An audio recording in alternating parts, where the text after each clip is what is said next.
Hey everyone, this is Yuna here with AssetManagement.Live. What I'm here to talk about on this video is something that happened during my lengthy job search that I mentioned in the previous video, where I lost my job during the big recession that happened between 2008 and 2010, and I was attending a lot of networking events and conferences to try and find a new opportunity. And at one of the conferences I went to, I happened to run into an old friend. This is a friend who I knew through a previous job, and he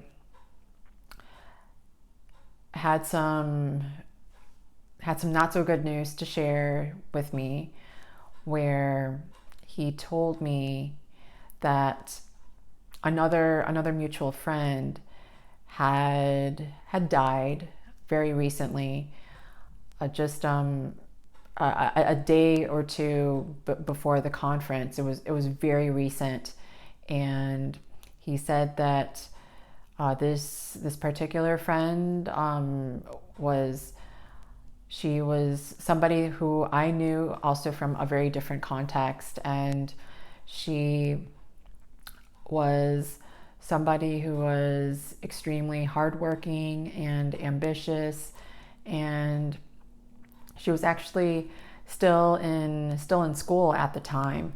And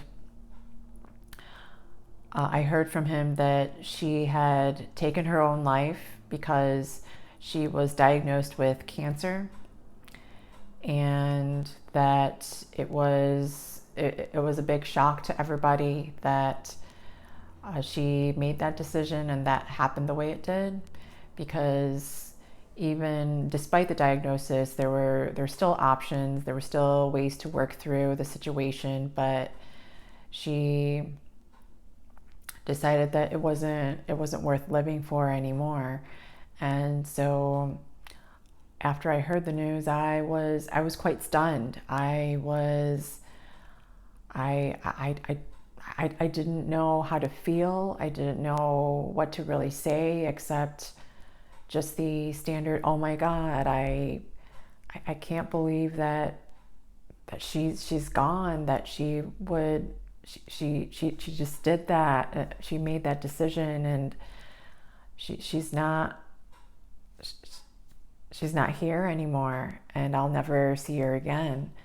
And then I was told that there was going to be a memorial service within the next few days or the next week or so.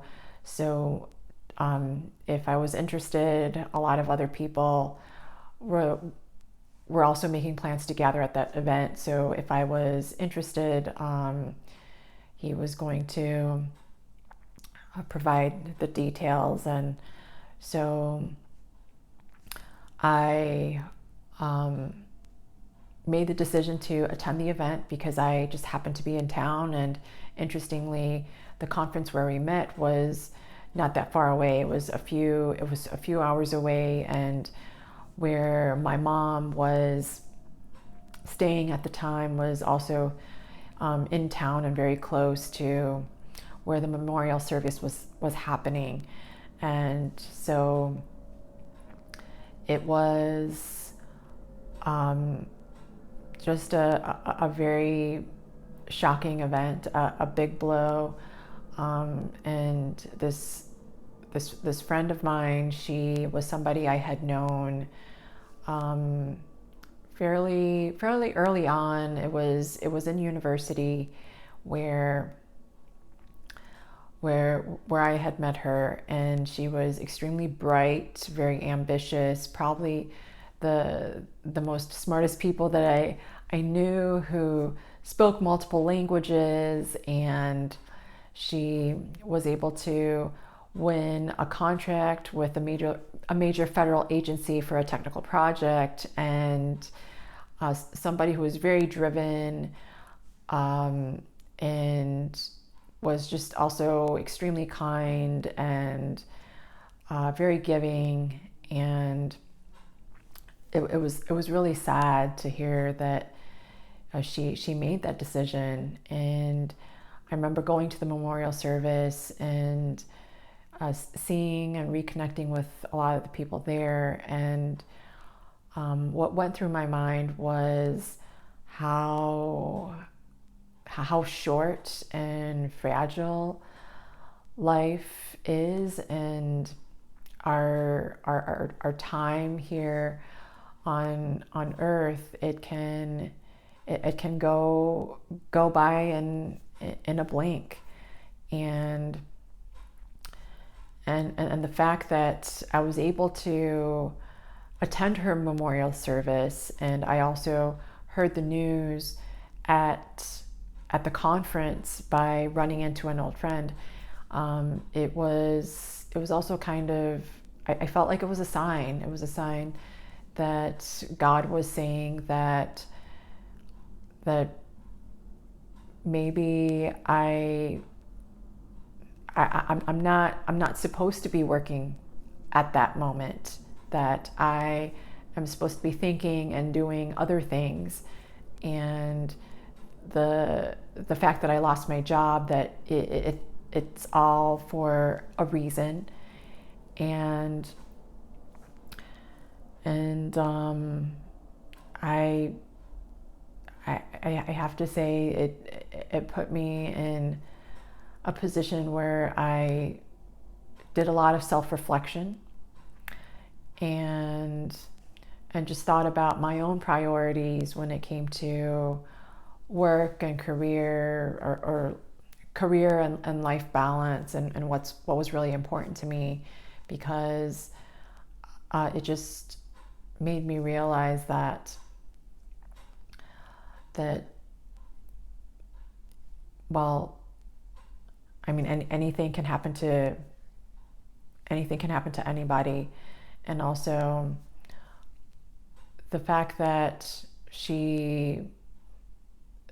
this friend of mine, this person I knew, she took her own life, and she didn't make the effort to reach out to somebody and say, hey, I need help, or hey, there's a lot of stuff going on, like I'm sick, or I have cancer and I don't know how to deal with it. And the fact that she felt like that was the only solution, or the only way to move forward, was also very saddening. And it made me think about, well, how can she go to a place mentally where she felt that way? How can she let herself? And also, it seemed like no one knew her mental state, or how she felt, and the fact that she could make a decision like that. And so I think that, especially nowadays with everything that's going on with mental health awareness, I think we are all re-evaluating our priorities and how we connect with others and conduct ourselves in work situations, or even at home with our personal situations. And so I think that we all just need to be aware that there might be things going on in everybody else's lives that we don't know about. And so I hope that sharing this can provide some insight as to some of the things that have happened in my life. Even though it was a long time ago, it did affect me in a very profound way. And if any of this resonates with you, feel free to share this video. And I hope that I can make a difference in at least one person's life, that there is a way to figure things out. I'm sure that there are people out there for you, and if people aren't out there for you, then I know from the bottom of my heart that God will be there for you. I'm a very spiritual person, and there have been also moments where I felt like I was alone, but in reality, I don't think that we are completely alone. I think that there is a higher power that puts all of us into positions, whether we like them or not. We are all meant to be here for a reason. So thanks for watching and listening, and hope to see you around, and hope you're doing well. Okay, thanks. Bye.